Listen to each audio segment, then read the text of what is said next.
अच्छा जी, बिस्मिल्लाहिर्रहमानिर्रहीम।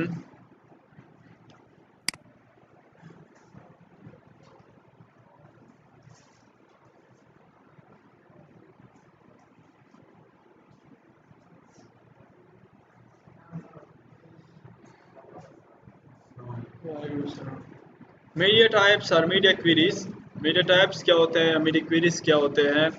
One of the most important features of style sheet is that they specify how a document is to be presented on different media, on the screen, on paper, etc. ठीक है, सबसे जो बड़ी कोशिश थी style sheet की तो वो ये भी थी कि डिफरेंट स्क्रीन पर किस तरह डेटा को शो किया जाता है या किस तरह हम डिफरेंट स्क्रीन पर डेटा को शो करें। The rate media rule introduced in CSS2 made it possible to define different style rules for different media types. At the rate media rules ये CSS2 में इंट्रोड्यूस हो गए। अब CSS3 लेटेस्ट चल रहा है। तो CSS2 जब फर्स्ट रिवीजन इनकी आ गई तो उनमें से मीडिया रूल्स इंट्रोड्यूस हो गए जिनके ज़रिए पॉसिबल हुआ कि डिफरेंट स्क्रीन पर डेटा को शो किया जा सके। Unfortunately, these media types never got a lot of support by devices other than the print media type. लेकिन अनफॉर्चुनेटली ये प्रिंट मीडिया टाइप के अलावा बाकी फ्लॉप हो गए, इनको इतनी सपोर्ट नहीं मिली। इसके बाद जो अब लेटेस्ट चल रहे हैं मीडिया मीडिया टाइप ये अब ख़त्म हो गए हैं। ठीक है, मीडिया टाइप ख़त्म हो गए, अब जो चल रहे हैं वो उनको कहते हैं मीडिया क्वेरीज, जो कि बहुत ज़्यादा इंपॉर्टेंट है। CSS3 introduces media queries. CSS3 में फिर media queries introduced हो गए। इन CSS3 media type idea was extended, लेकिन वही idea extend हो गया media type का, और media type का idea extend करके CSS3 में फिर media queries introduced हो गए। Instead of looking for a type of device, they look at the capability of device. ये type of device को नहीं देखते कि आप मॉनिटर पर मोबाइल पर किस चीज़ पर आप शो कर रहे हैं, ठीक है, but capability of the device को देखते हैं कि कितनी कैपेबिलिटी है एक डिवाइस में पेज को शो करने की। Media queries can be used to check many things such as width and height of the viewport. Media queries के ज़रिए हम ये चेक कर सकते हैं जैसे कि width and height of the viewport. Viewport क्या होता है? Basically viewport is the visible area of your screen. Visible area of your screen. This is the viewport जो कि आपको visible है screen का। ठीक है?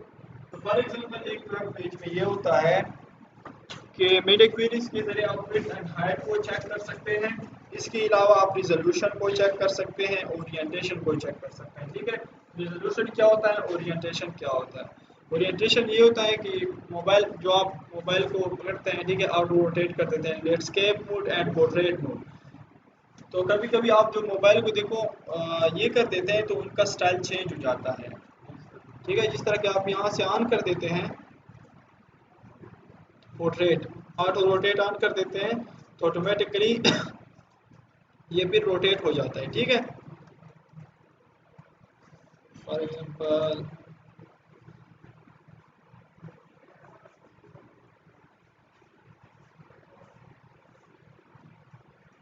क्यों रोटेट,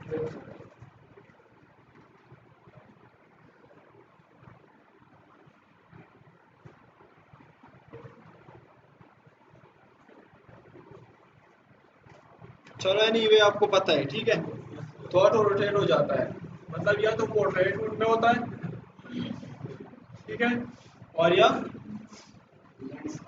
लैंडस्केप मोड में। ठीक है, तो ये इसको भी चेक करता है कि स्क्रीन पोर्ट्रेट मोड में कि लैंडस्केप मोड में। इसके बाद ओरिएंटेशन को चेक करता है, ठीक है, मतलब रिजोल्यूशन को चेक करता है कि इनकी रिजोल्यूशन कितनी है।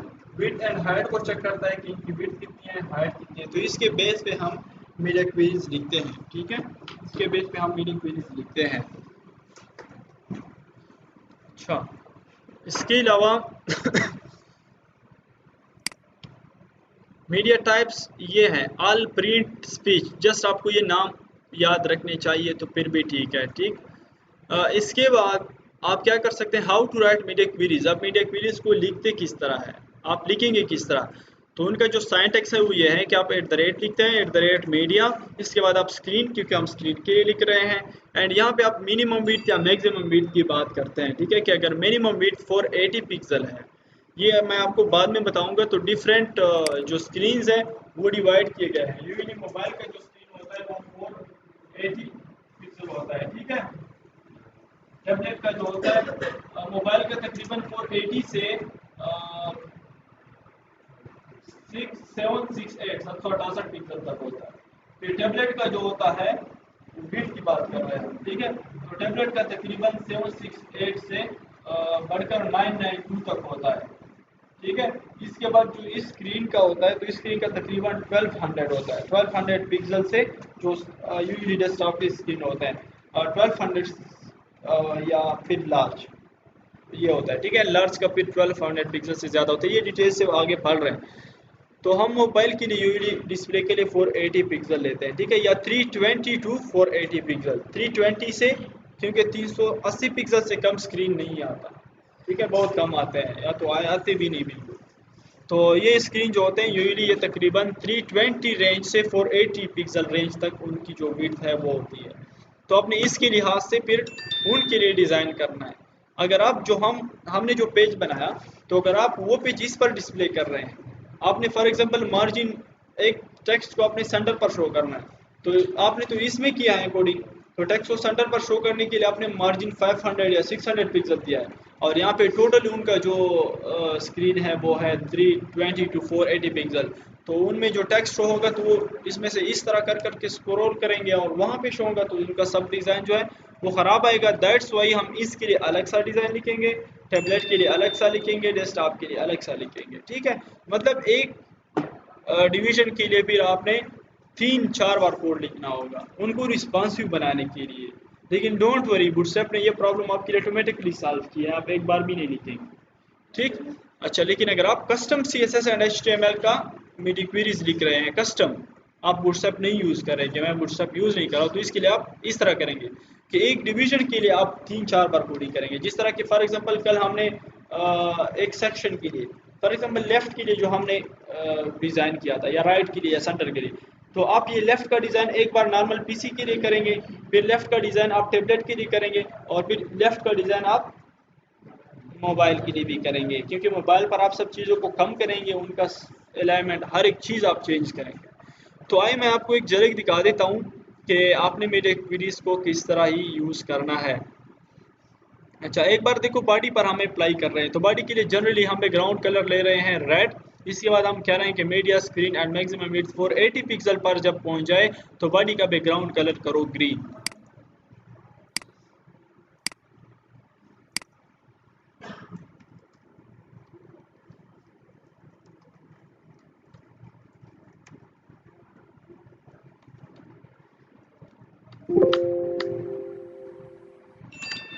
HT कंट्रोल स्पेस,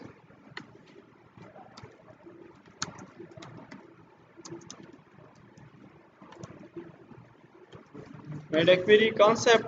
चलो स्टाइल भी मैं यहाँ पे करता हूँ, तो यहाँ पे स्टाइल करते हैं, तो इसको कौन सा स्टाइल कहते हैं हम? Internal style sheet. चाहे यहाँ पे बॉडी के लिए चलो बैकग्राउंड कलर लेते हैं रेड, तो आप देखें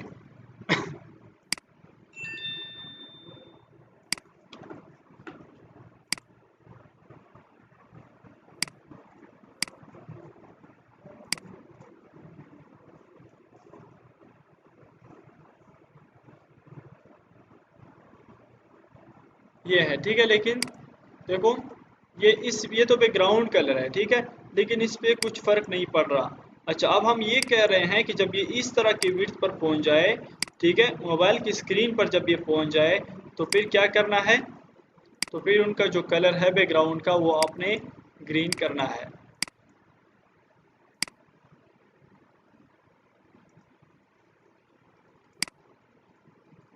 ठीक है, देखो ये ऊपर आपको शो कर रहा है। अगर आप यहाँ से देखें तो आप गैलेक्सी S5 का स्क्रीन पे देख सकते हैं। आप यहाँ पे ये ब्राउज़र में बिल्ट इन होते हैं, ठीक है। इस तरह अगर आपने साइट को चेक करना है, इनकी अगर आपने रिस्पॉन्सिवनेस चेक करनी है, तो आप क्या करें? देखो इस पर क्रॉस पर क्लिक करने से ये उस तरह बन जाता है, लेकिन यहाँ पे इंस्पेक्ट पर आप क्लिक करें। इंस्पेक्ट पर क्लिक करने से देखो ये आपके डिफरेंट स्टाइल है, ये नीचे फिर आ गया है ये कंसोल, ठीक। इसके बाद ये मोबाइल मोड है, फिर मोबाइल मोड में यहाँ पर आपको शो होते हैं, या तो आप रिस्पॉन्सिव करें ऑटोमेटिकली। तो चलो ये है। अच्छा, यहाँ पे हमने मीडिया क्वेरीज लिखनी है, तो मीडिया क्वेरीज को भी आपने CSS में ही लिखने होंगे। तो आप @media screen and ठीक। और यहाँ पर आप लिखे के एंड मैक्सिमम विड्थ, हाइट पर भी कर सकते हैं, विड्थ पर भी कर सकते हैं। हम कहते हैं कि अगर मैक्सिमम विड्थ इनका 480 पिक्सल हो तो फिर आपने क्या करना है, फिर अपने बॉडी को, इनका जो बैकग्राउंड कलर है वो आपने येलो या ग्रीन या व्हाटएवर वो करना ही है।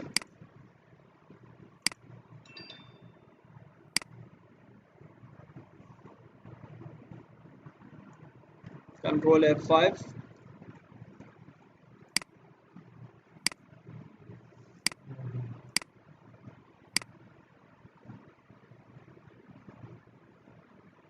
ठीक है, जैसे इस स्क्रीन पर पहुंचे तो ये हो जाए। फॉर एग्जांपल आप कहते हैं, और भी मैं कुछ लिख लेता हूँ कि यहाँ पे H1, ठीक है, H1 generally welcome to the mentors Pakistan. तो ये H1 कहाँ पे शो होगा,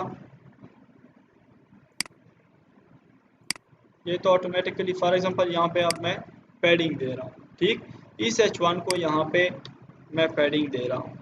ये देखो मीडिया की बॉडी यहाँ पे ख़त्म हो गई है, तो मैं और आइटम्स यहाँ पे लिख सकता हूँ। ठीक है, तो H1 को मैं पैडिंग पैडिंग दे रहा हूँ कि पैडिंग, ठीक है, कि पैडिंग टॉप से 20 पिक्सल एंड यहाँ से 400 या 500 पिक्सल। ये आपको मैं एक एग्जांपल दे रहा हूँ। तो देखो वो H1 मोबाइल की स्क्रीन पर यहाँ पे आएगा, तो आप मोबाइल की स्क्रीन को इधर करोगे तो कुछ चीज़ें इधर शो होगी, कुछ चीज़ें उधर शो होगी।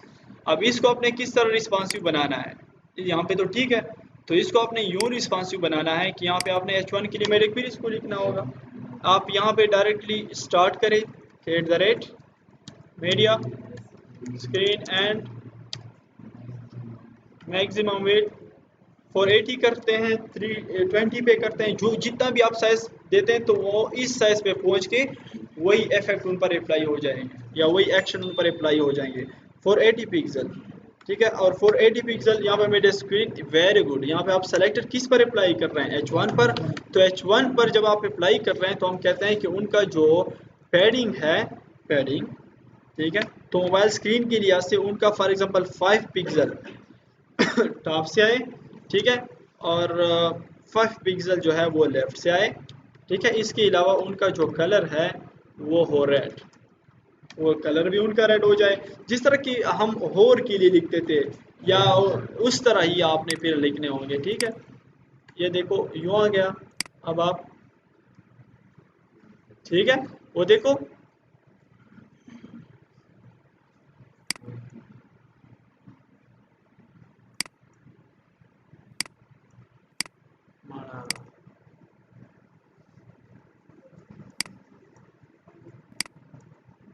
ये मेरे क्रोम ब्राउज़र में थोड़ा सा वो है, इशू है कभी कभी।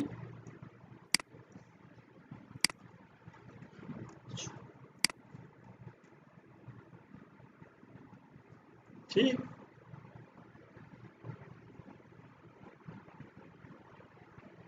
रिस्पॉन्सिव हो गया।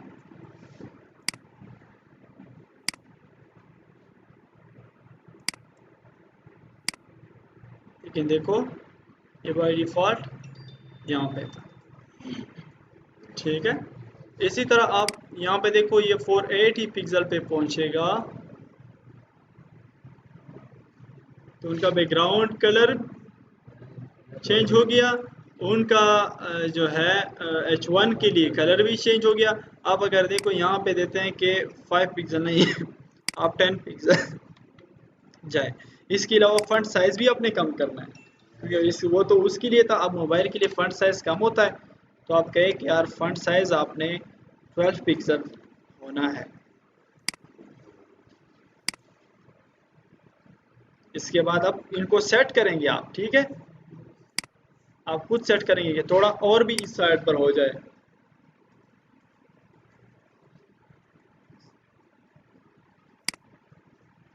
तो आपने देख लिया,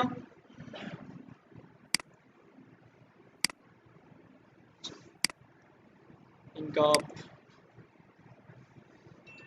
30 पिक्सल करे एंड साइज थोड़ा 14 पिक्सल करे। ओके फाइन, तो अब ठीक लग रहा है। वहाँ पे भी सेंटर पे, यहाँ पे भी सेंटर पे। ठीक है, अब टैबलेट के लिए भी आप करेंगे क्योंकि अब टैबलेट मोड पे हो गया, तो टैबलेट के लिए भी आप करेंगे कि जब टैबलेट के साइज पे पहुंचे तो फिर आपने क्या करना है, तो फिर आप यहाँ पे देंगे कि भाई @media screen and maximum width 768 pixel. तो फिर H1 पर किया जाए, फिर H1 को या तो सेंटर पर अलाइन किया जाए, या आप कह सकते हैं कि उनका कलर इस तरह होना चाहिए, बैकग्राउंड इस तरह, चलो इसके लिए कर देते हैं, ठीक है। या फर्स्ट ऑफ ऑल इसके लिए कर देते हैं, चलो तीनों का हम कलर चेंज करते हैं कि @media screen and maximum width वो फॉर एग्जांपल 768 पिक्सल। तो आपने फिर क्या करना है, बॉडी का जो बैकग्राउंड कलर है वो आपने ग्रीन करना है। फर्स्ट ऑफ ऑल बॉडी का बैकग्राउंड कलर चेक कर रहे हैं, ठीक है। तो आप सब चीज़ों के लिए यही चीज़ देखो, 768 पर बैकग्राउंड कलर, अब इस पर रेड है डेस्कटॉप पर ऑटोमेटिकली, लेकिन जैसे ये टैबलेट के मूड पे आ जाएगा तो उनका ग्रीन, जैसे ये फ़ोन के पर आ रहा है, अच्छा से, तो उनका येलो होना चाहिए था ग्रीन। सामने कहीं गलत तो नहीं है,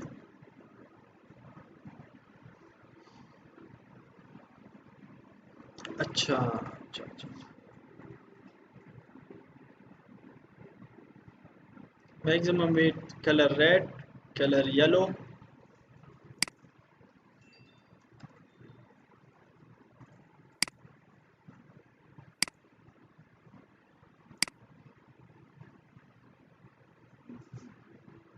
अब यहाँ पे है, ओके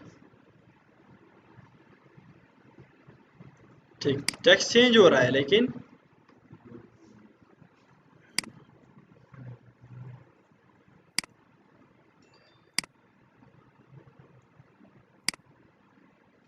अच्छा। मैक्सिमम विड्थ हमने 768 पिक्सल सब के लिए कर दिया, ठीक है। तो इनमें कन्फ्लिक्ट इसलिए आ रहा है कि आप फिर स्पेसिफिक क्लासेस के ज़रिए फिर बॉडी को कर सकते हैं, ठीक है, कि आप स्पेसिफिक क्लास दे दें।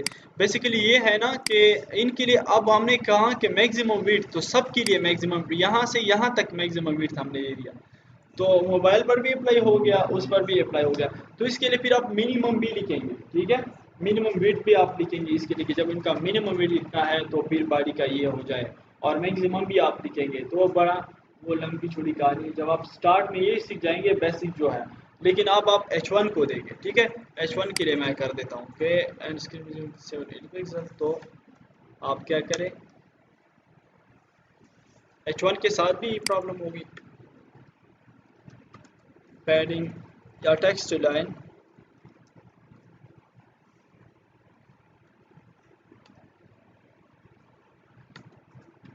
सेंटर करें,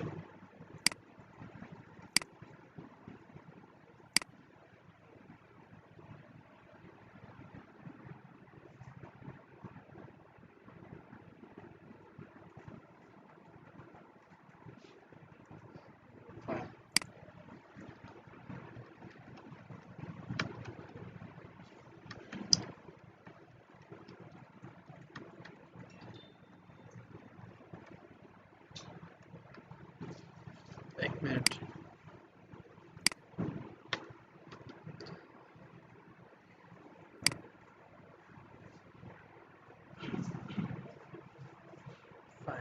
ठीक। इसके लिए बेसिकली आपने फिर मिनिमम वेट भी लिखना होगा एंड मैक्सिमम के लिए भी लिखना होगा, ठीक है। तो अच्छा, आप क्या कर देंगे बेसिकली, अगर आपके पास इमेज भी है, कोई भी डिवीजन है, हर एक डिवीजन को आप क्लासेस देंगे, आईडी देंगे, और उस क्लासेस और आईडी के बेस पे फिर कॉन्फ्लिक्ट नहीं आएगा। इसके अलावा आप मिनिमम वेट मैक्सिमम वेट भी देंगे। लेकिन ये प्रॉब्लम आपके लिए बूटस्ट्रैप ने सॉल्व किया है। ये जस्ट मैं आपको इंट्रो दे रहा था कि अगर आप अपनी पे चाहते हैं, लेकिन कौन चाहता है कि आप एक H1 के लिए मैं 8 बार कोड लिखूं, कौन चाहता है, कोई नहीं चाहता। तो बूटस्ट्रैप सब यूज़ कर रहे हैं, तो बूटस्ट्रैप जब यूज़ कर रहे हैं, सिर्फ आपको इतना पता होना चाहिए कि उनका सिंटैक्स इस तरह है। क्योंकि बूटस्ट्रैप में भी कभी कभी आपको ये चीज़ें हैंडल करने होते हैं। ठीक है। अच्छा, दूसरी बात जो मैं आपको बताने वाला था वो ये था कि अच्छा, एक मिनट, रिस्पॉन्सिव डिज़ाइन का पढ़ते हैं, फिर इसके बाद मैं आता हूँ इसकी तरफ। ठीक है, कि रिस्पॉन्सिव डिज़ाइन होता क्या है, रिस्पॉन्सिव डिज़ाइन कहते किसे है। तो ठीक है, अगर आपकी फिर ख्वाहिश थी तो मैं आपके लिए media queries complex media queries लिख दूंगा। ठीक, तो अब टाइम ज़्यादा लेगा। रिस्पॉन्सिव वेब डिज़ाइन बेसिकली है क्या? Responsive web design is the approach that suggest that design and development should respond to the user's behavior and environment based on the screen size, platform and orientation. Responsive design ये है कि वो users के behaviour के मुताबिक response देगा। Users के behaviour के मुताबिक मीन्स अगर उनके पास मोबाइल है तो मोबाइल के स्क्रीन के साथ डिज़ाइन शो होना चाहिए, अगर टैबलेट है तो टैबलेट की स्क्रीन के साथ शो होना चाहिए, और अगर डेस्कटॉप पे वो वेब पेज को डिस्प्ले कर रहे हैं तो वो डेस्कटॉप का ही इन्वायरमेंट फॉलो करे, वो स्क्रीन फॉलो करे। That could be an oversized desktop computer monitor, a laptop, a 10-inch tablet, a 7-inch tablet or a 4-inch smartphone screen. आपका स्क्रीन जो है वो एक लैपटॉप का भी हो सकता है, 7-इंच टैबलेट का हो सकता है, मतलब 4-इंच टैबलेट का हो सकता है, या स्मार्टफोन का भी हो सकता है। तो इस पर आप वेब पेजेस को शो कर सकते हैं। तो मीन्स आपका वेब पेज जो है वो इसी के मुताबिक आपको response they. Responsive web design uses only HTML and CSS, HTML and CSS को ही यूज़ करता है। Responsive web design has become one of the hottest trends in 2013. 2013 में ये hottest trend बना है क्योंकि यहाँ पे मोबाइल स्मार्टफोन्स में बहुत ज़्यादा इजाफा हुआ है। That's why उनका डिमांड भी बढ़ गया है। This is due in part to the growth of smartphones and other mobile devices. Smartphones और मोबाइल डिवाइसेस की वजह से हुआ है। More people are using smaller screen devices to view web pages. अगर आप देखें तो आप भी व्यू कर रहे हैं, मैं भी व्यू कर रहा हूँ। अब मोबाइल है हर किसी के पास तो डायरेक्ट जाता है क्रोम पे, वेब पेजेस को व्यू करता है। पहले ये कॉन्सेप्ट बहुत कम था कि आप मोबाइल पर किसी वेबसाइट को एक्सेस करते थे, तो आप तकरीबन बहुत सारे लोग उनको एक्सेस कर रहे हैं। What is the view port? View port क्या होता है? The view port is the users visible area of A web page. ये वेब पेज का विजिबल एरिया होता है। ठीक है, विजिबल एरिया मीन्स कि एक वेबसाइट का जो आप देख रहे हैं विजिबल पार्ट, ये व्यू पोर्ट है। व्यू पोर्ट ये होता है जो आपको ये शो हो रहा है, विजिबल एरिया।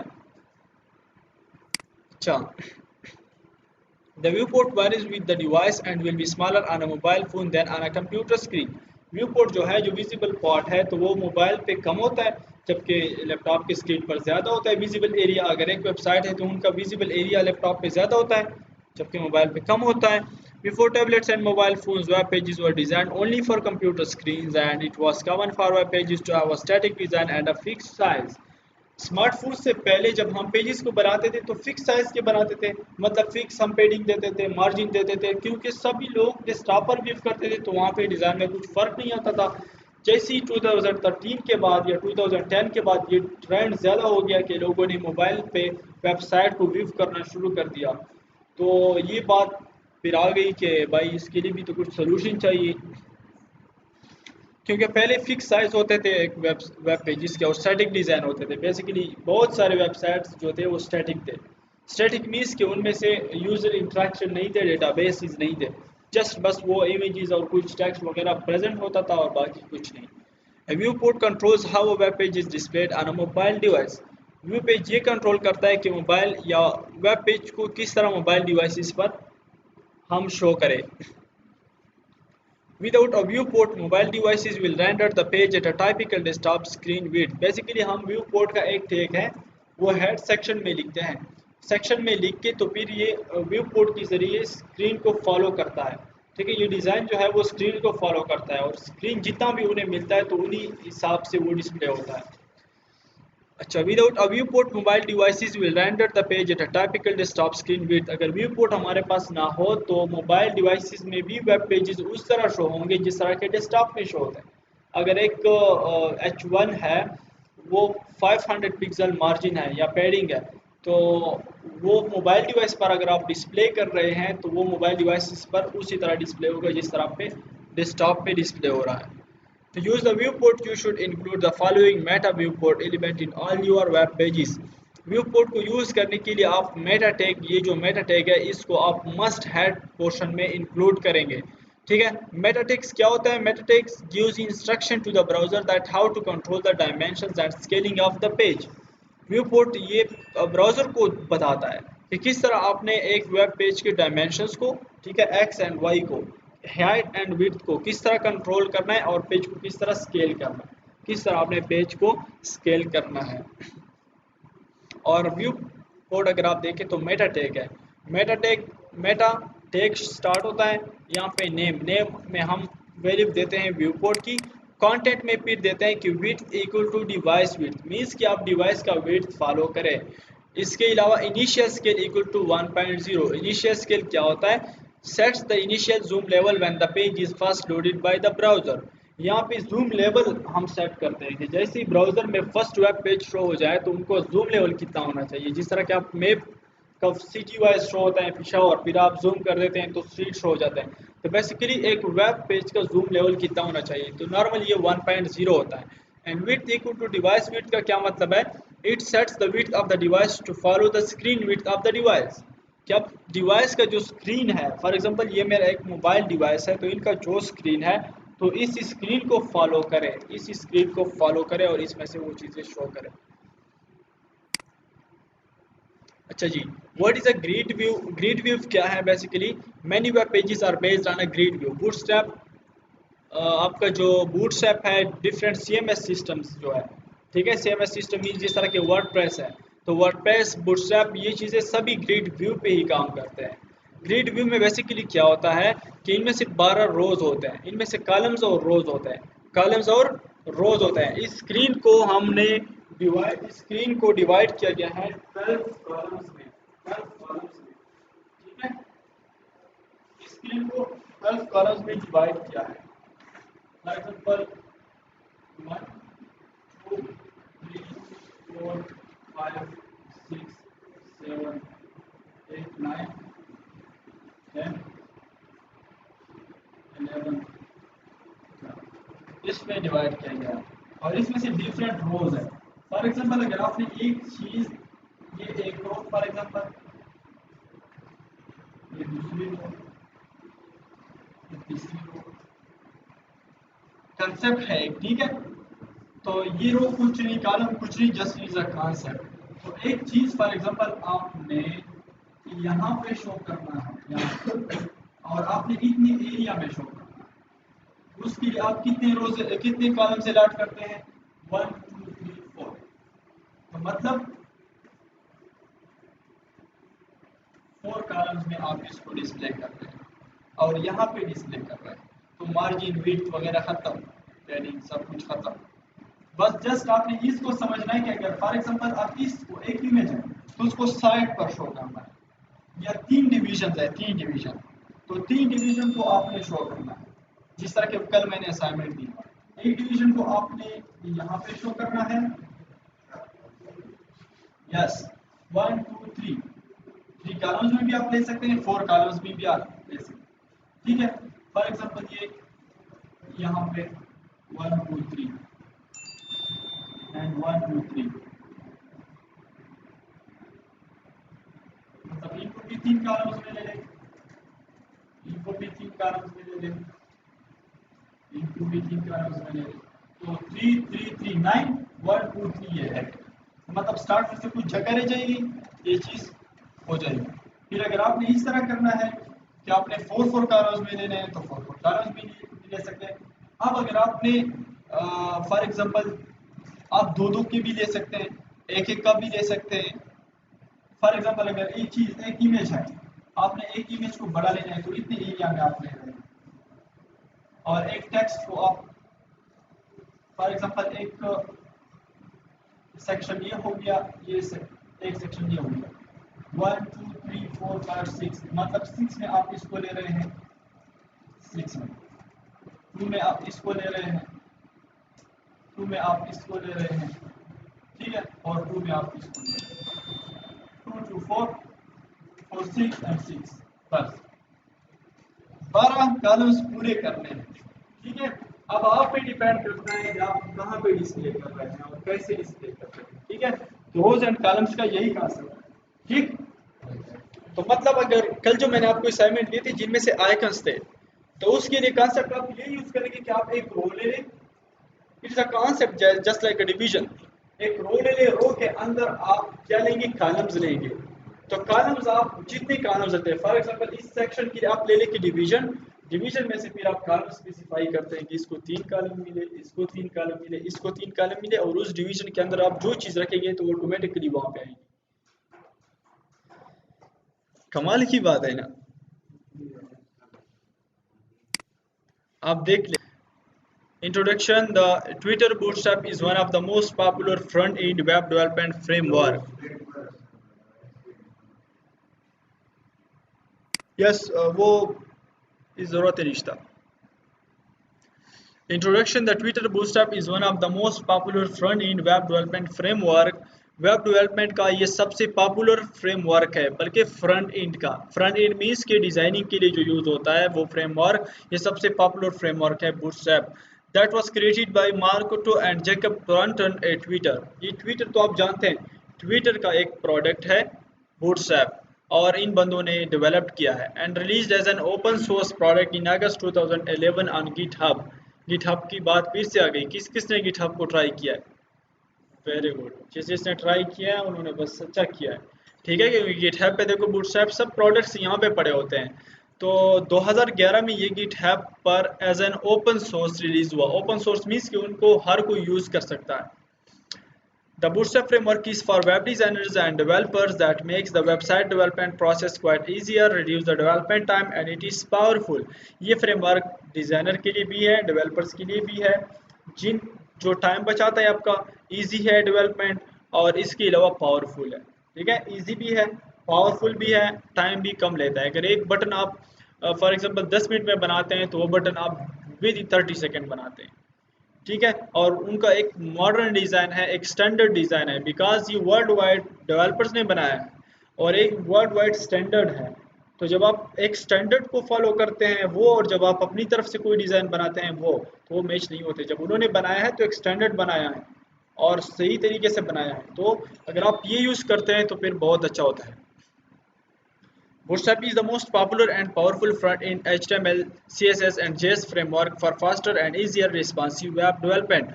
Bootstrap सबसे पॉपुलर भी है, फ्रंट एंड जो है वो फ्रेमवर्क है, और ये HTML, CSS और जावास्क्रिप्ट से बना है। जावास्क्रिप्ट मीन्स कि इनमें jQuery भी यूज हुई है। For faster and easier responsive web development. Responsive की बात जब भी आ गई तो मतलब कि मोबाइल, टैबलेट और सब पे ये डिज़ाइन ठीक तरह से शो करेगा। ठीक है, रिस्पॉन्सिव होगा। रिस्पॉन्सिव मीन्स के कोलैप्सिंग, और उन जो आप कोलैप्स करेंगे, ठीक है, या आप उसको वो करते हैं, ठीक है, तो वो डिज़ाइन ख़राब नहीं होगा इनका। बेसिक सेटअप, इनका बेसिक सेटअप किस तरह करते हैं? First of all download bootstrap framework from there official website getbootstrap.com। तो आप आए यहाँ पे और फर्स्ट ऑफ ऑल बूटस्ट्रैप को डाउनलोड करें। अगर आप एक बार भी डाउनलोड करें तो आप बार बार यूज़ कर सकते हैं, ठीक है, सिर्फ आपने एक बार ही डाउनलोड करना होगा। यहाँ पे डाउनलोड पर क्लिक करें और ये आपका बूटस्ट्रैप यहाँ पे डाउनलोड हो जाएगा।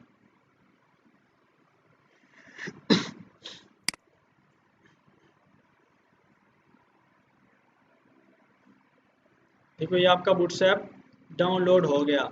ये बूटस्ट्रैप 4 आया है, अब तक बूटस्ट्रैप 3 चल रहा था, लेकिन अब बूटस्ट्रैप 4 आया है रिसेंटली, अभी विद इन मंथ तकरीबन इनका वर्जन चेंज हुआ है बूटस्ट्रैप 4। तो आपको ये भी पता होना चाहिए कि अब बूटस्ट्रैप 4 चल रहा है, ठीक है। और इसको डाउनलोड करें और अपनी फोल्डर में रखें।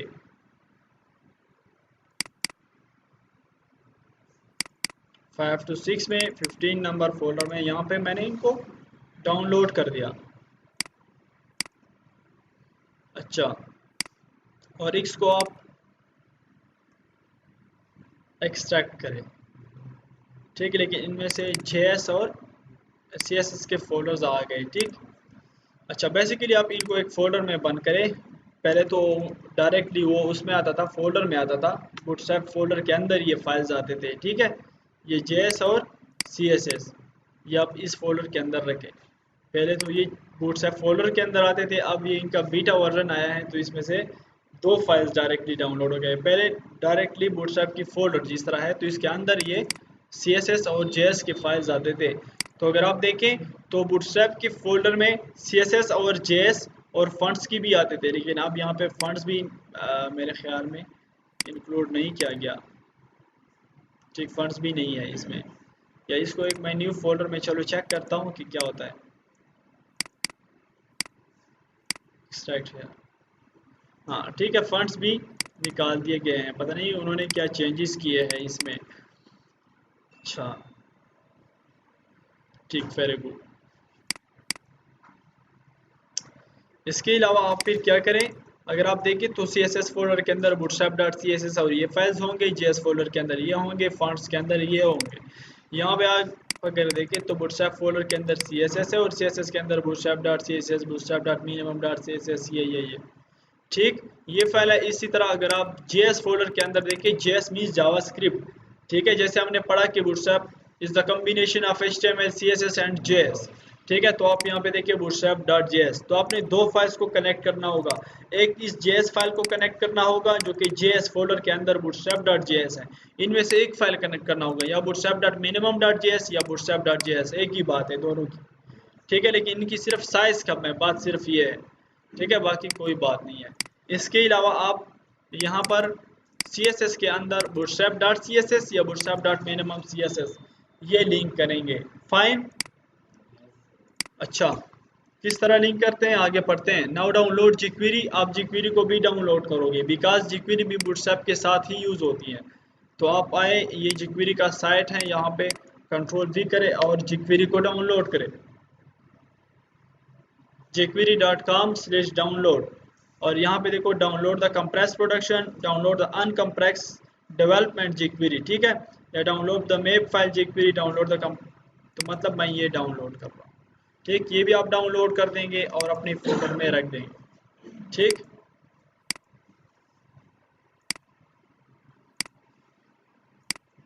शो इन फोल्डर, तो यहाँ पे चलो इसको भी मैं bootstrap के अंदर रख देता हूँ, ठीक है। तो bootstrap के अंदर एक jQuery, एक JS, एक CSS, ये फाइल्स पड़े हुए हैं, इस न्यू फोल्डर को डिलीट। अच्छा, तो बात ये है, इसके बाद bootstrap framework uses HTML5 and CSS along with the JavaScript और jQuery, तो jQuery भी हमने डाउनलोड की, bootstrap भी हमने डाउनलोड किया। इसके बाद आप अपने एडिटर को ओपन करें, जो भी आपका फेवरेट एडिटर है, जो कि हमारा Sublime Text 3 एडिटर है। इसके बाद आप एक फाइल को क्रिएट करें, index.html या bootstrap.html या first class in bootstrap.html whatever. इसके बाद आप क्या करें, फर्स्ट ऑफ ऑल लाइन होगी डार्क टाइप, ये अब तक मैंने नहीं बताया। डार्क टाइप यहाँ पे जैसे ही आप पेज लिखते हैं तो उनकी फर्स्ट होती है डार्क टाइप HTML, जिसका मतलब है कि document type HTML। Document type का मतलब ये पहले आप नहीं लिखते थे, लेकिन HTML5 जब से आया है तो आप HTML5 के साथ ये लिखते हैं, बिकॉज कि हम यहाँ पे नीचे बताते हैं कि जो डॉक्यूमेंट है वो HTML का है, HTML5 का है, ठीक है। तो दैट्स वाई हम ऊपर बता देते हैं कि डॉक्यूमेंट HTML का है। अच्छा, इसके बाद bootstrap is based at HTML5, we will declare it using HTML5 declaration as follows, क्योंकि bootstrap HTML5 पे डिपेंडेंट है, ठीक है, HTML5 पे ज़्यादातर डिपेंडेंट है, दैट्स वाई हम डार्क टाइप HTML ये ज़रूर लिखेंगे। You have to include some files in your web pages as follows, आप जो पेज बना लेते हैं index.html या व्हाटएवर, इसके हेड में आपने लिंक देने होंगे। लिंक्स कौन कौन से देने होंगे, एक bootstrap की CSS के फाइल्स का, एक bootstrap के JS फाइल का और एक jQuery का, ठीक है। तो तीन लिंक्स आपने देने होंगे। CSS का जब आप लिंक देते हैं तो वो लिंक से देते हैं, लेकिन जब आप jQuery या जावास्क्रिप्ट को लिंक करते हैं तो वो स्क्रिप्ट से देते हैं, ठीक है। स्क्रिप्ट में src लिख देते हैं आप यहाँ पे, और वहाँ पे href होता है। इसके बाद मेटा टैग भी लिखेंगे। मेटा टैग में हमने पढ़ा कि name equal to viewport and content is equal to width, content equal to width equal to device width and initial scale equal to 1.0, तो ये हम हमारे हेड में हेड टैग में होने चाहिए। फर्स्ट ऑफ ऑल चलो हम ये सेटअप बना लेते हैं। यहाँ पे एक पेज बनाते हैं कि bootstrap.html, ठीक है। तो हमारे पास bootstrap की फोल्डर है, ठीक है। bootstrap की फोल्डर में हमने CSS को लिंक करना होगा bootstrap.css, ठीक, मतलब bootstrap के फोल्डर के अंदर CSS फोल्डर, इसके अंदर bootstrap.css, इसको आप ht control space bootstrap first class title दे रहे हैं। इसके बाद लिंक्स हम कहाँ पे देते हैं, हेड के सेक्शन में। तो आप यहाँ पे CSS को जब आप कनेक्ट करते हैं तो आप इस तरह लिखते हैं कि link relation style sheet type text CSS। href में आप bootstrap फोल्डर के अंदर बूटस्ट्रैप फोल्डर के अंदर CSS के अंदर bootstrap.css को कनेक्ट करते हैं। इसके बाद आपने जावास्क्रिप्ट को JS को भी कनेक्ट करना होगा, तो आप स्क्रिप्ट से कनेक्ट करते हैं। स्क्रिप्ट टाइप टेक्स्ट और जावास्क्रिप्ट इसको रिमूव करें, just src is equal to मतलब सोर्स। तो सोर्स कहाँ पे है? बूटस्ट्रैप फोल्डर के अंदर, JS फोल्डर के अंदर। यहाँ पे देख लेते हैं कि bootstrap.js है। देखो ये बूटस्ट्रैप फोल्डर, इसके अंदर JS और ये bootstrap.js।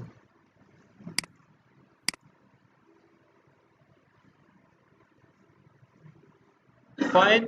इसके बाद अपनी jQuery को कनेक्ट करना है, तो jQuery को कनेक्ट करने के लिए आप स्क्रिप्ट लिखते हैं या आप रिमूव करिए। HTML5 से रिक्वायर्ड होते थे टाइप टेक्स्ट और जावास्क्रिप्ट, अब इसकी ज़रूरत नहीं है।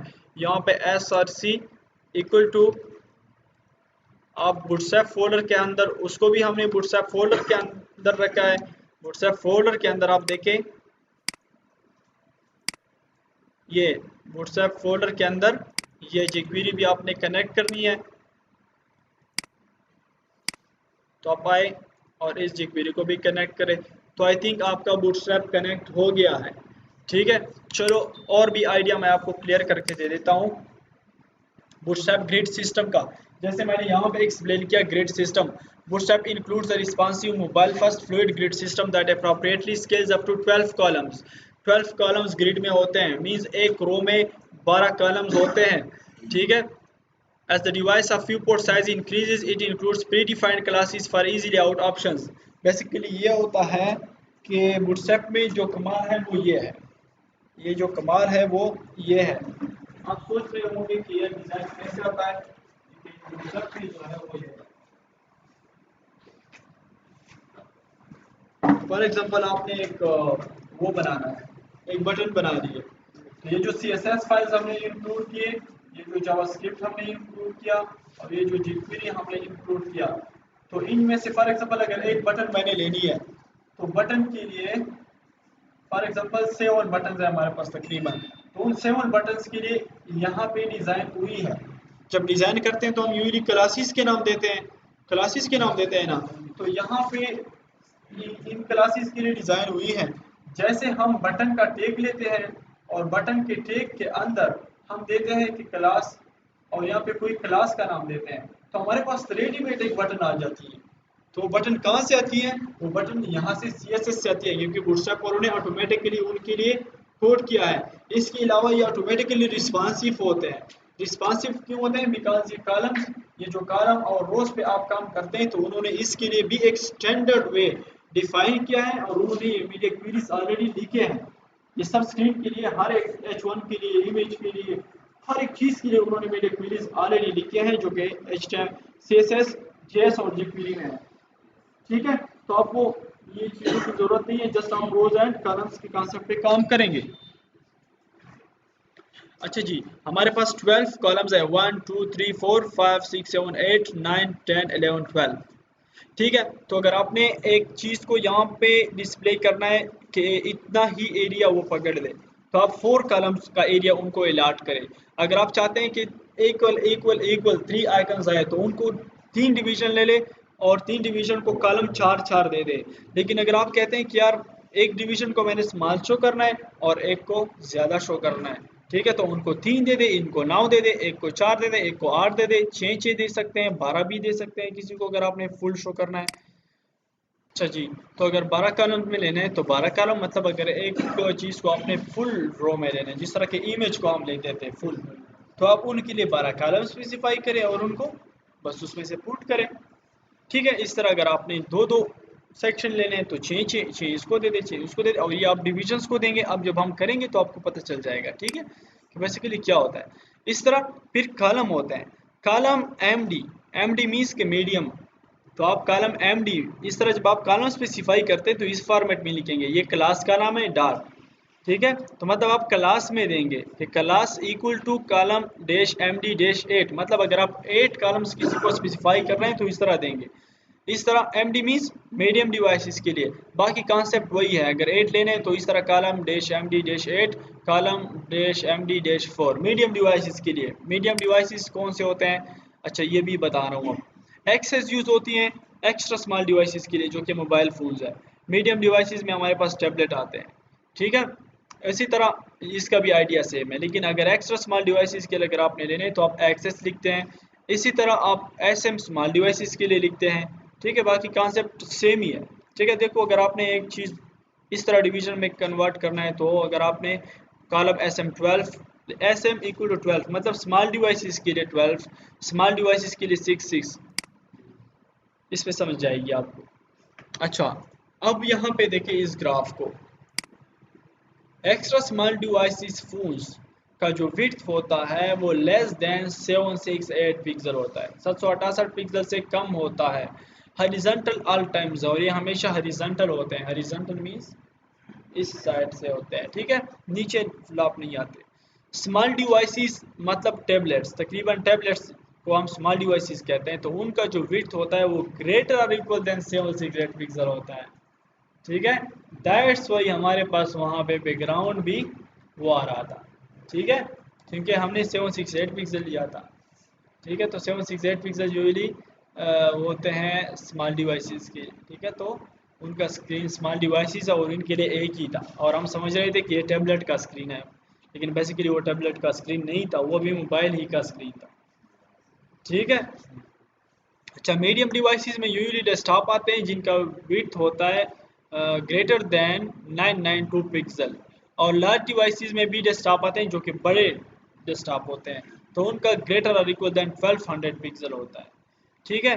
इसी तरह इनको हम एक्स्ट्रा स्मॉल डिवाइसेस को कॉलम एक्सेस से dash column dash XS extra small devices, इसको एसएम से स्मॉल डिवाइसेस को, मीडियम को एमडी से, और कॉलम एलजी से। अच्छा, ये हॉरिजॉन्टल ऑल द टाइम्स होते हैं, ये बाकी जो है ये collapse to start horizontal above breakpoints, जैसे ये पॉइंट ब्रेक होता है तो ये हॉरिजॉन्टल बन जाते हैं। इसकी आपको समझ नहीं आएगी जब प्रैक्टिकल नहीं करेंगे, ठीक है।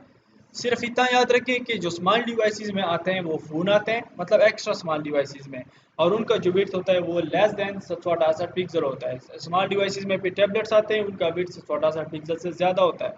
मीडियम डिवाइसेस में आते हैं डेस्कटॉप जो कि 992 पिक्सल से ज़्यादा उनका विड्थ होता है, और लार्ज डिवाइसेस का जो विड्थ होता है वो ग्रेटर और इक्वल दैन 1200 पिक्सल होता है, ठीक है। और एक्स्ट्रा स्मॉल डिवाइसेस के साथ XS extra small devices, SM small devices, MD medium devices, LG large devices. अच्छा, grid classes, the WhatsApp grid system has four classes है। XS extra small devices for phone, SM for tablet small devices, MD for desktop, ठीक है, LG for larger desktop. Basic structure क्या है? First create a row, first of all आप एक row को create करें, then add the desired number of columns, फिर जितने भी नंबर ऑफ कॉलम्स आप उनमें से लेते हैं तो आप ले सकते हैं। चलो मैं इस एग्जांपल को आपके लिए कर ही देता हूँ। यहाँ पे हमने एक पेज बनाई है और पेज में से हमने WhatsApp को कनेक्ट किया है, ठीक है। बेसिकली आप जब भी लेते हैं तो फर्स्ट ऑफ ऑल एक कंटेनर लेते हैं, जिस तरह के हम HTML में डेव क्लास मेन कंटेनर लेते हैं।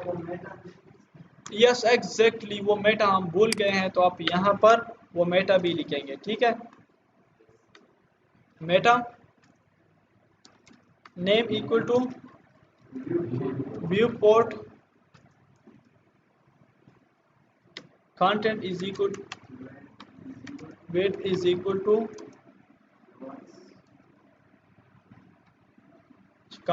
width equal to yes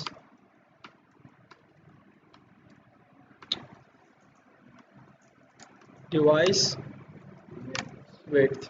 इसके अलावा इसी कोर्स के अंदर इनिशियल स्केल इक्वल टू 1.0 ये भी आप लिखेंगे, ठीक है, इसको भी मत भूलिए।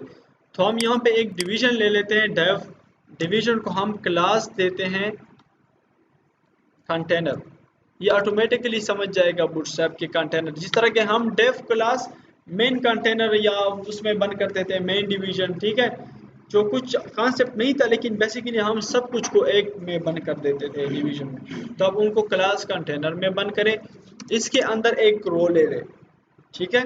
तो उसके लिए भी आप डिवीजन लेंगे, ठीक है, और डिवीजन में सिर्फ आप क्लास का नाम देंगे रो, ये बूटस्ट्रैप का स्ट्रक्चर है, ठीक है। और इस रो के अंदर देखो, इस रो के अंदर फॉर एग्जांपल जो मैंने बनाया था, उस रो के अंदर आप कितने कॉलम्स ले सकते हैं? 12 कॉलम्स ले सकते हैं। तो मैं एक डिवीजन लेता हूँ, उस डिवीजन को मैं क्लास का नाम देता हूँ कि column dash sm small devices के लिए फॉर एग्जांपल, और 4 और इसके अंदर लिखता हूँ कि for example hello I am container with 4 column, control S करते हैं, ठीक, और इसको वीव करते हैं।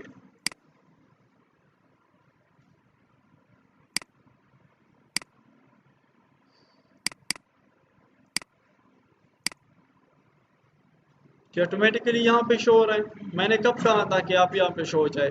अब देखिए इस रो के अंदर, देखो इस रो के अंदर, यहाँ से रो स्टार्ट या पिन, इस रो के अंदर मैं एक और डिवीजन लेता हूँ और इस डिवीजन को मैं क्लास का नाम देता हूँ कि कॉलम डैश sm डैश, इसको भी 4 दे देता हूँ।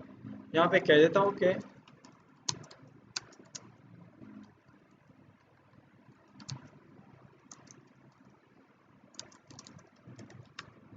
इन सेंटर,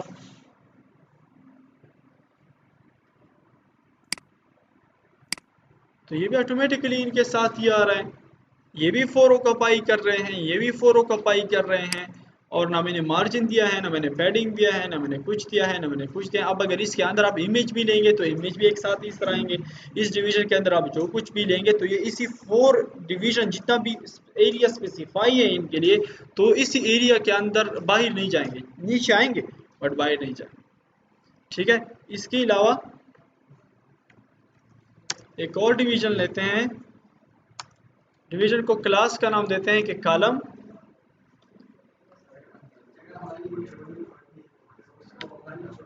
एक मिनट मैं सब कुछ बता रहा हूँ, ठीक है। Hello I am also for columns with right section. आप देखिए तो ये ऑटोमेटिकली यहाँ पे शो हो जाएंगे। अब मैं इनको बैकग्राउंड कलर देता हूँ तो आपको पता चल जाएगा, ठीक है, आपको पता चल जाएगा। कुछ प्रॉब्लम है अगर है तो मैं क्लियर करता हूँ, नो प्रॉब्लम। यस,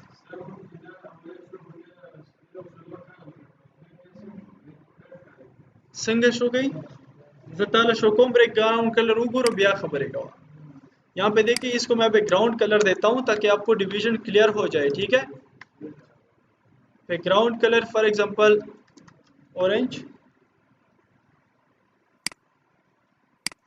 तो बेसिकली ये यहाँ तक है लेकिन ये सेंटर यहाँ पे शो हो रहा है टेक्स्ट, ठीक है। तो इस डिवीजन ने यहाँ तक जगह ऑक्यूपाई की है। अब अगर इसको आप बैकग्राउंड कलर देते हैं, ठीक है, style background colour for example green,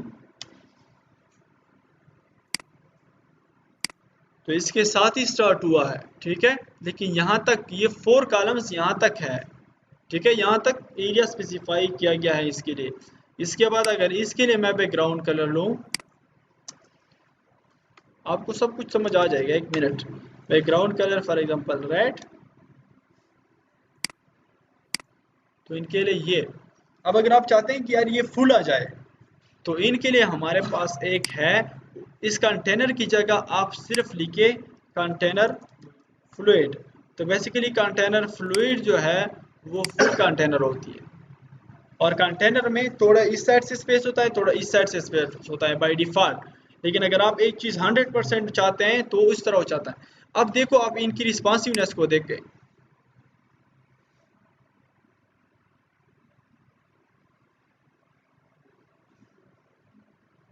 उनका स्टाइल खराब नहीं होगा। अच्छा, जो मैं उसकी बात कर रहा था यहाँ पे कि हॉरिजॉन्टल एट ऑल टाइम्स, अगर आप एक्सेस में लेते हैं, एक्सेस में, ठीक है, तो ये हमेशा हॉरिजॉन्टल ही रहेंगे, इस तरह हॉरिजॉन्टल। चाहे जितना भी आप कम करें तो ये इसी तरह ही एडजस्ट करते जाएंगे, ठीक है। लेकिन अगर आप एसएम लेते हैं तो एसएम तक ये हॉरिजॉन्टल होंगे। देखो ये एसएम तक हॉरिजॉन्टल है, लेकिन एसएम से नीचे जो होते हैं तो कौन सा होता है, एक्सिस होता है ना। जब ये एक्सिस की पोजीशन पर आएंगे तो ये कोलैप्स हो जाएंगे, ठीक है। देखो ये कोलैप्स हो गए ना, ठीक है, और कोलैप्स 1 1 लाइन पर आ गए। लेकिन देखो अब यहाँ पर अगर आप एस एम की जगह क्या लेते हैं, यहाँ पर एस एम की जगह एक्स एस लेते हैं। ठीक है, सबके साथ कॉलम एक्स एस लेते हैं। इसको रिफ्रेश करते हैं।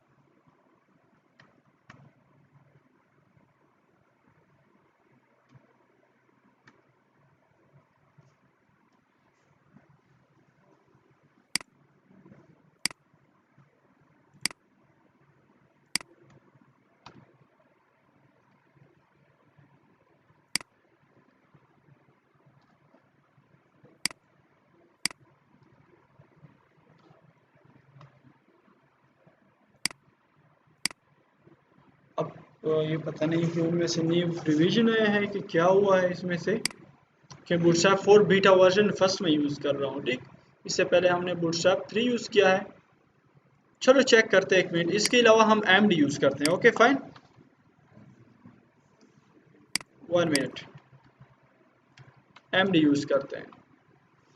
तो मतलब कि एमडी लेवल तक जो है वो क्या होंगे, इसी तरह हॉरिजॉन्टल होंगे, लेकिन एमडी लेवल से नीचे आके, एमडी लेवल से देखो नीचे आके मीडियम टैबलेट्स के लिए यूज होते हैं ना, तो देखो टैबलेट्स की पोजीशन से नीचे आके ये स्टैक्ड हो जाते हैं, न्यू लाइन पर आ जाते हैं।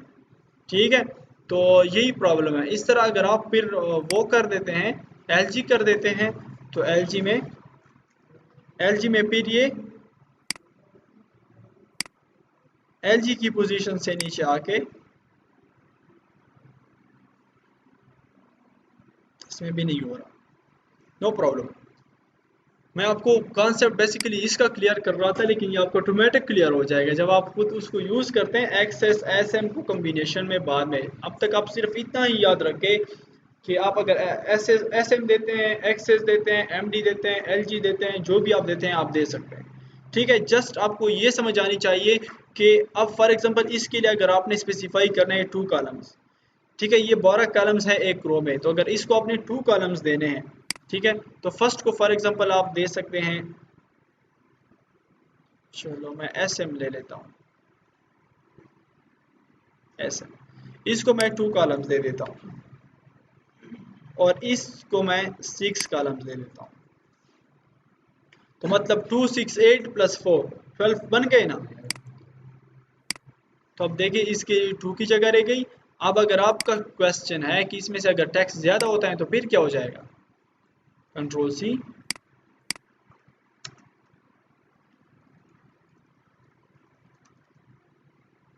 कंट्रोल एस,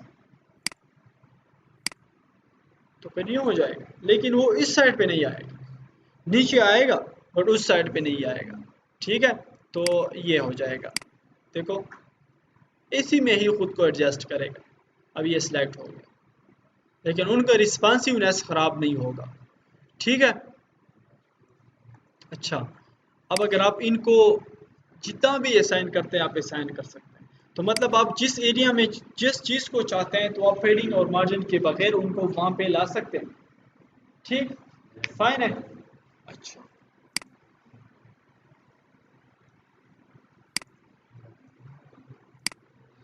ये एक बेसिक कॉन्सेप्ट है। इसके अलावा जो उनका कॉन्सेप्ट है वो ये है कि फॉर एग्जांपल आपने क्लासेस फॉर टेक्स्ट कलर्स, आपने टेक्स्ट लेना है, टेक्स्ट पर काम करना है, तो फिर आप कैसे करेंगे। तो यहाँ पे एक मैं न्यू रो लेता हूँ उसी कंटेनर के अंदर, और इस रो में से फिर से मैं कॉलम लेता हूँ टेक्स्ट के लिए। अच्छा, ये एक रो यहाँ पे ख़त्म हुई है ना। ठीक, तो इस रो के बाद मैं एक और डिवीज़न लेता हूँ। डिवीज़न को आप क्लास का नाम दे रो, ठीक है, क्योंकि एक दूसरी रो लेनी है। और उस रो के अंदर आप यहाँ पे ले लेके डेफ फॉर एग्जांपल क्लास, और क्लास आप कॉलम एस एम 12 दे या 6 दे या 8 दे, जितने भी आप कॉलम स्पेसिफाई करते हैं। फॉर एग्जांपल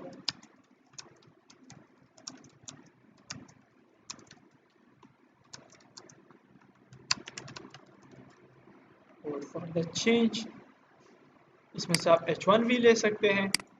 ठीक, तो ये यहाँ पे आ गया। लेकिन अगर आप उनको सेंटर पर लाना चाहते हैं तो देखो इनके अपने, इसको मैं H1 में लिख लेता हूँ।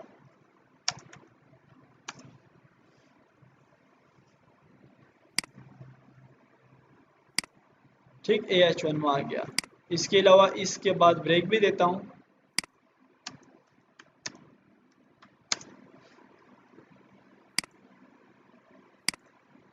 अच्छा, अब अगर इसको अपने सेंटर पर अलाइन करना है तो इनके लिए अपने क्लासेस है। ठीक है, text primary, text success, text info, ये इनके कलर के लिए हैं। ठीक है, लेकिन इनको आप सेंटर पर अलाइन करने के लिए एक क्लास यूज करते हैं। देखो अब यहाँ पे आप क्लास देंगे, जस्ट क्लास के नाम आप याद रखेंगे। फॉर एग्जांपल आपने इसका कलर चेंज करना है तो आपके पास डिफरेंट कलर है।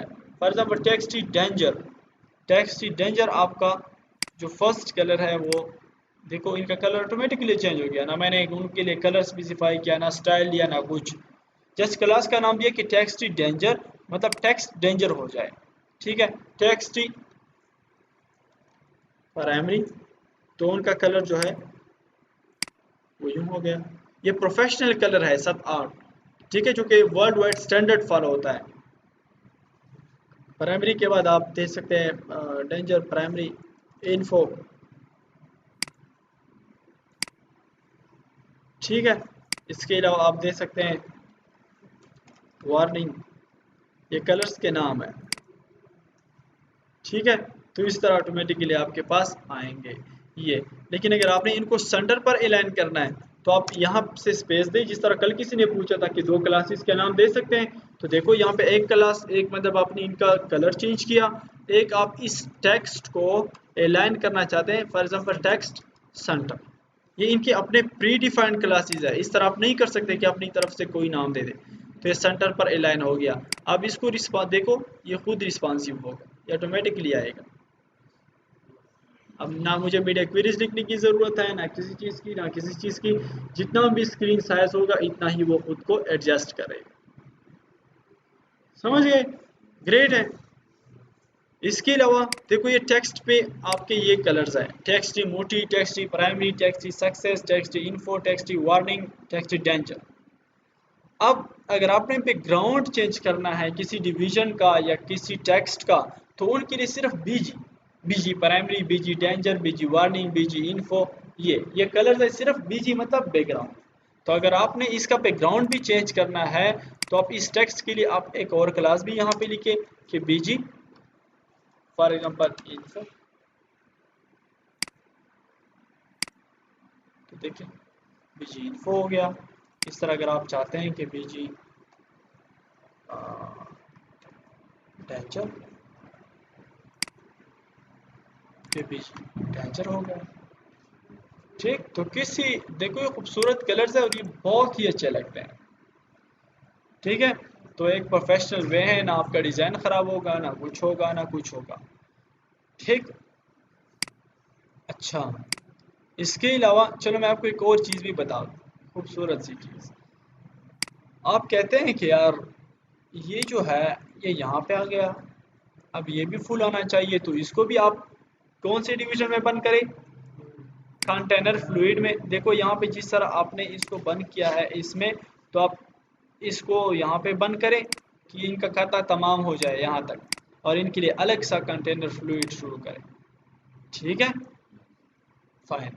इसके अलावा अगर आपने बटन्स डिस्प्ले करने हैं या आपने कोई और काम करना है तो इंशाल्लाह हम कल करेंगे। ठीक है, आज के लिए इतना ही काफ़ी है, और इस पर आप प्रैक्टिस करें, आपके सारे क्वेश्चंस रिमूव हो जाएंगे। व्हाट्सएप को हम बिल्कुल सही तरीके से पढ़ेंगे। ठीक है, और इंशाल्लाह इसमें ऐसा डिज़ाइन बनता है कि ना आपको पैडिंग, ना मार्जिन, ना किसी, जो चीज़ जहाँ पे डिस्प्ले करनी है, जैसे डिस्प्ले करनी है वैसी आएगी।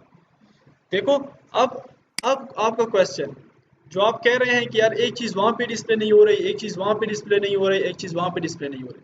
तो फॉर एग्जांपल अगर आप यहाँ पे फंट आइकन्स ले रहे हैं तो फंट आसम, ये जो मैंने टेक्स्ट लिए कहा है, तो आप उसकी जगह फंट आसम का लाए, इसकी जगह दूसरा फंट आसम लाए, इसकी जगह तीसरा फंट आसम लाए, उनको टेक्स्ट लाइन सेंटर करें तो ऑटोमेटिकली सेंटर पर भी हो जाएंगे, ऑटोमेटिकली कोलैप्स भी होंगे, सब कुछ होगा। इमेज लाना चाहते हैं तो इमेजेस में से ले आए, जो भी लाना चाहते हैं तो उसमें से ले आए। ये डिविजन है, तो इस डिवीजन के अंदर आप टेक्स्ट लिख सकते हैं, इमेजेस ला सकते हैं, वीडियोस ला सकते हैं, व्हाटएवर। हाइट ये ऑटोमेटिकली सेट करता है खुद ब खुद, जस्ट विड्थ के बारे में वरी हो जाए। देखो इनके लिए अब हाइट इतना है ना, लेकिन जैसे ही इनको स्पेस कम मिलता है तो ये हाइट उनका डिवीजन का देखो खुद ज़्यादा होता है ना। देखो तो हाइट के बारे में ये ज़रूरी नहीं है कि बस एक रो आपने ली तो रो का कुछ इतना सा हाइट होता है, जितना उनमें कंटेंट बढ़ेगा रो का हाइट ऑटोमेटिकली इतना ही बढ़ेगा। यस कम से स्पेस पाते हुए जी दा उस फॉर एग्जांपल दा ऊपर दा फॉर एग्जांपल दा मेज दे सही शो दा मेज देखिए 1 for example 1 2 3 4 5 6 7 8 9 10 11 12 for example 12 more 3 for example 4 days है पूरे 4 days है पूरे 4 days है पूरे